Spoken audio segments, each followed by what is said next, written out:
All right, last night's storms did bring some big changes to our temperatures. It sounds like we're having a pretty pleasant weekend coming up. From the looks of the plaza right now, it looks good to me. Alina, what are the details? Yeah, with all the pops of sunshine that we're getting right now, that's going to help heat things up back into the 80s later on today. We're already getting close to that 80-degree mark, and it's only the lunch hour. But I do want to go over Doppler radar estimated rainfall totals from the last 24 hours. So it does include yesterday's rain with today's or this morning's. And again, just to reiterate, these are estimations, and they're quite close to many of the weather stations that I've actually looked into across the metro in our viewing area, but it does do a pretty good job of showing those areas just along I-35 in Johnson County, just outside of Olathe, where they picked up about 8 inches of rain. So certainly saw a lot of rainfall in a short amount of time, leading to those flash flood warnings that were issued. Overall, some areas between 3 to 6 inches, others just outside of those numbers, but certainly saw quite a bit of rain, and the majority of it, the heaviest thunderstorm activity, was mainly along and south of I-70 as you look at this map right here. I've got a list of certain and select cities on my Facebook and Twitter pages if you want to go check those out to see exact totals, storm totals that is, from the last 24 hours. Right now you can see the front still up to northern Missouri, northern Kansas. It's pretty much stalled right there, and the rain that's just south of it is pretty much gone. At this point, live power Doppler, very quiet show of our radar here.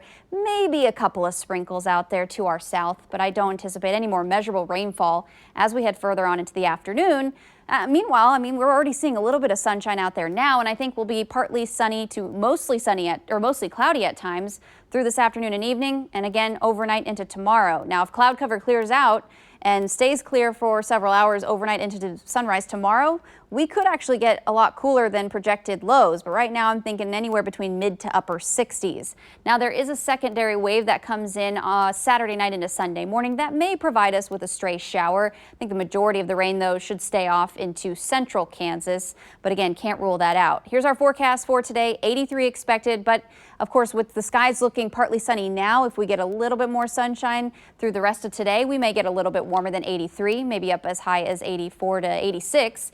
And 67 again, as I mentioned, tonight into tomorrow morning. Just by daybreak, we should drop into the upper 60s. Those of you headed to Legends Field this weekend, or tomorrow, I should say, well, the game, you shouldn't have to worry about any heat, no humidity. It'll be very comfortable, especially towards halftime with temperatures near 80. And then as you head home from the game, I think we'll be dipping back down into the upper 70s, close to 80 degrees under a partly to mostly clear sky. Security Bank 7-day forecast next does have low to mid 60s when you wake up starting Sunday morning, all the way through at least Monday and perhaps in some spots Tuesday. But you'll notice after Tuesday, things start to really heat up around here. We are expecting highs back near 90 as early as next Wednesday, and we may encounter our next best chance of rain possibly Tuesday into Wednesday. So far, both models that go out this far are showing a little bit of an indication of some moisture returning. So we'll have to fine-tune the forecast once we get closer to those days.